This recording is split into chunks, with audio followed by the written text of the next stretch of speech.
Bienvenido a nueva cuenta, vamos a continuar. Ahora vamos a analizar los tipos de funciones. Vamos a comenzar por lo que es la función inyectiva. Para ello vamos a partir de lo siguiente. Tenemos f, una función que va de el conjunto A, que será su dominio, al conjunto B, que será su contradominio. Se dice que f es inyectiva si se cumple lo siguiente.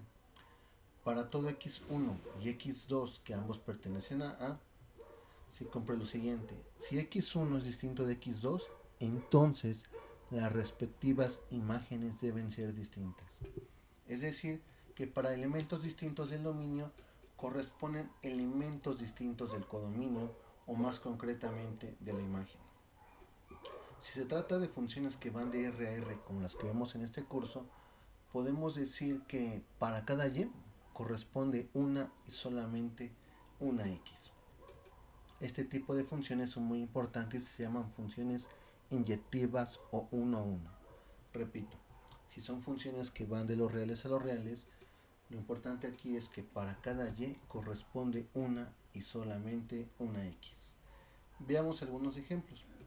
Tenemos esta función que llamamos h de x y vemos que es inyectiva, pues para cada y corresponde únicamente un valor de x. Por ejemplo, para 1 solamente corresponde a, para 2 solamente corresponde b y para 3 solamente corresponde c. Segundo ejemplo, tenemos la función g de x. En este caso podemos observar que la función no es inyectiva, pues hay una y o un valor de la imagen, en este caso y igual a 2, que tiene asociados dos elementos del dominio, en este caso a y b. Podemos ver que tanto a como b tienen como imagen a 2. Entonces no se cumple esta situación de que para cada y hay únicamente un valor de x. Siguiente ejemplo es una función de tipo polinomial. Tenemos una función de tipo cúbica que tiene únicamente una raíz real. ¿Cómo sabemos que solamente tiene una raíz real? Porque podemos observar que atraviesa solamente una vez el eje de las x. ¿De acuerdo? Recuerda que las funciones cúbicas, o mejor dicho, los polinomios cúbicos asociados a una función cúbica, pues tienen tres raíces por el teorema fundamental del álgebra. De esas tres raíces, por lo menos una tiene que ser real. Las otras dos o son reales o son complejas conjugadas. No olvides que las raíces complejas aparecen en pares. Veamos otro ejemplo. Esto es una parábola. La función es x cuadrada más x más 2. En este caso vamos a ver que para todo punto, con excepción del vértice, el vértice sería este punto, hay una y para dos valores, hay una y que se ajusta a dos valores de x. Por ejemplo, este que estamos marcando aquí en verde. Es el mismo valor de y, pero hay dos valores de x que nos llevan a dicha y. Por lo tanto, podemos concluir que es una función que no es inyectiva, ¿de acuerdo? A diferencia de la función anterior, que para cada y hay una sola x. Bueno, continuemos.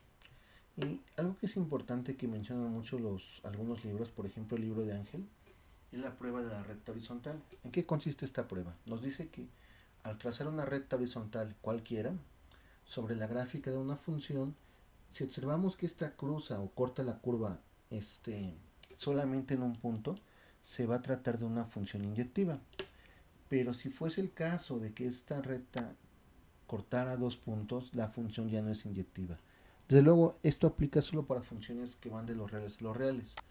Aquí tenemos un ejemplo. Tenemos una recta horizontal que corta dos puntos, por lo tanto ya no es inyectiva. Claro, la puede haber puesto aquí, o acá, o acá, o acá. Hay una infinidad de rectas horizontales que van a cortar dos puntos de la gráfica, con lo cual podemos ver que la función no es inyectiva. Tenemos otro caso aquí. Fíjate bien, es otra vez una función cúbica, pero esta función cúbica va a tener tres raíces reales. ¿Cómo lo sé? Porque pasa por el eje de las x cuando y es igual a 0, una, dos y tres veces. En este caso estoy planteando algunas rectas horizontales que no cortan un solo punto, sino llegan a cortar hasta tres. ¿Qué podemos concluir aquí? Entonces que no se trata de una función inyectiva. Ahora vámonos con la función suprayectiva. Nuevamente partimos de f, una función que va de A, sería su dominio, a B, sería su codominio. Bueno, estas funciones suprayectivas o sobreyectivas tienen la siguiente peculiaridad. Para cada y, o sea, para cualquier y que pertenece al codominio, debe existir una x que pertenece al dominio, tal que f de x, o sea, la imagen, es igual a y.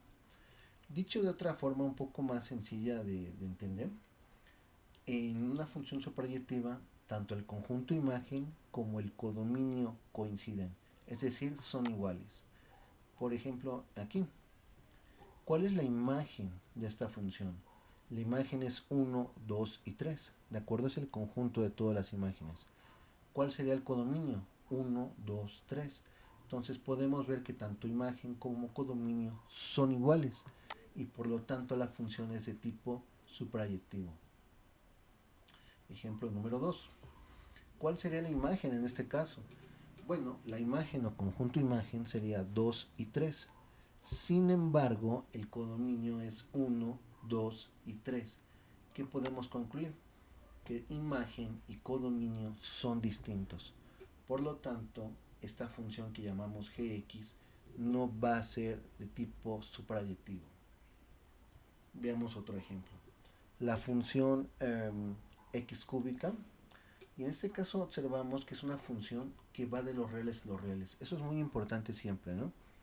Ver cómo definimos nuestra función en base a qué dominio y a qué codominio. Bueno, observamos que este gráfico de esta función cúbica se va a prolongar respecto al eje y desde menos infinito hasta infinito. Es decir, va a abarcar a todos los números reales. Por lo tanto, podemos concluir que es una función suprayectiva.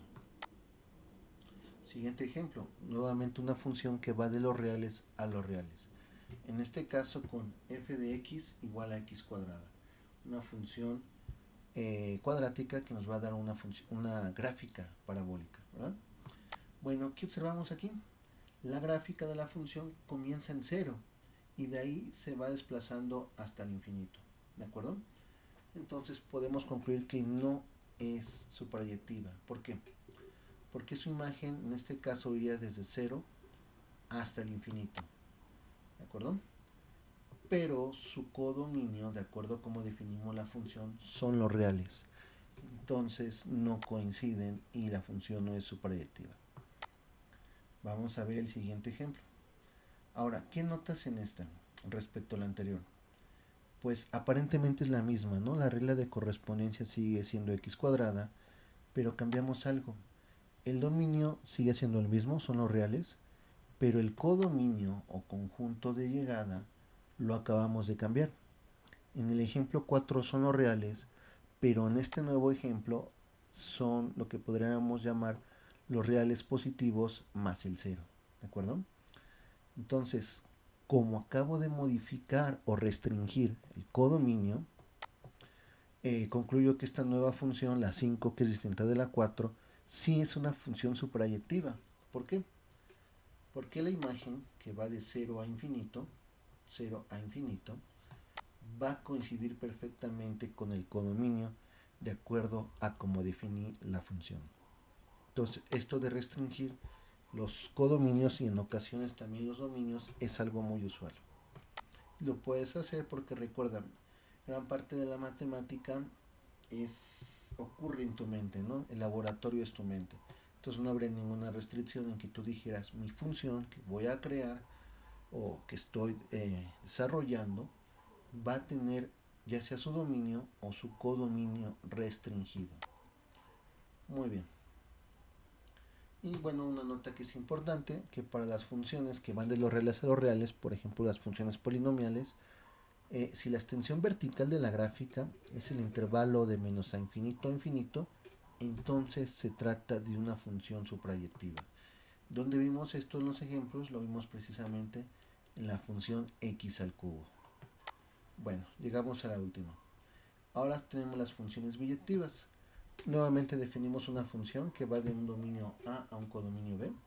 Y decimos que es biyectiva si solo si cumple dos características. La primera es ser inyectiva o 1-1 y suprayectiva.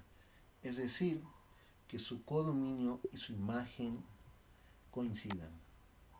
Vemos este ejemplo, la tercera vez que lo vemos me parece. Es inyectiva, sí, es 1-1, para cada y hay una x. Es suprayectiva, sí, porque su imagen 1, 2, 3 coincide con lo que sería su codominio. Entonces la función es biyectiva. Tenemos una función lineal, en este caso puse 2x más 3, pero esto aplica para cualquier función del tipo mx más b, o sea, una función lineal cuya gráfica corresponde a una línea recta con ordenada al origen b y pendiente m. Vemos que la función es 1-1, es inyectiva, para cada y hay una x, pero también vemos que se prolonga desde menos infinito hasta infinito. Entonces la función también es de tipo suprayectivo y concluimos que es biyectiva. La función exponencial, esta función va a ser muy importante más adelante. En cálculo, esta función y la función logaritmo son vitales. ¿Qué observamos? Si definimos la función de los reales a los reales, la función claramente es inyectiva, es decir, 1-1. Para cada y hay una x, para cada y hay una x, ¿de acuerdo? Pero, pensándola como una función que va de los reales a los reales, no sería suprayectiva, porque puedes observar que la imagen va desde cero no contenido hasta el infinito. ¿Qué podrías hacer para que la función sí sea suprayectiva y por ende biyectiva? Pues modificar la función de tal forma que el codominio vaya de cero, intervalo abierto, hasta el infinito. ¿De acuerdo? Ejemplo número 4, una función que también va a ser muy importante, que de hecho es el operador inverso de la función exponencial, que es la función logaritmo natural. ¿Qué tenemos? La función es inyectiva, es 1-1, para cada y hay una x, y también observamos en este gráfico que la función se prolonga, va hacia el infinito, pero también va hacia menos infinito, es decir, abarca todos los números reales. Por lo tanto, podemos decir que la función es biyectiva. ¿De acuerdo? Y bueno, por último, es importante señalar que tanto el dominio como el codominio pueden modificarse, que es justo lo que hemos platicado, para que la función sea de tipo biyectivo. Por ejemplo, tenemos una función que va de los reales a los reales, que es la función seno de x. Aquí tengo el gráfico, o un pedazo del gráfico, porque sabrás que la función es periódica y se repite este patrón. Entonces, claramente, la función no es inyectiva. ¿De acuerdo? Claramente no es inyectiva. Podemos trazar rectas horizontales, con lo cual podemos determinar que no es una función de tipo inyectiva. Por otro lado, si la función va de los reales a los reales, es clarísimo que tampoco es suprayectiva, porque el gráfico solamente va de menos 1 a 1. ¿Qué podrías hacer para que la función si fuese biyectiva? Pues puedes restringirla, restringir su dominio en este caso como, por ejemplo, de menos pi medios radianes hasta pi medios radianes y su codominio que vaya de menos 1 a 1, para que esto coincida con lo que sería la imagen. De esta forma, la función seno de x con este conjunto de partida y este conjunto de llegada sería claramente biyectivo. Y eso va a ser muy importante para poder obtener lo que se conoce como las funciones inversas. Hasta aquí dejamos esta clase, este vídeo. Por tu amable atención, muchas gracias. Hasta luego.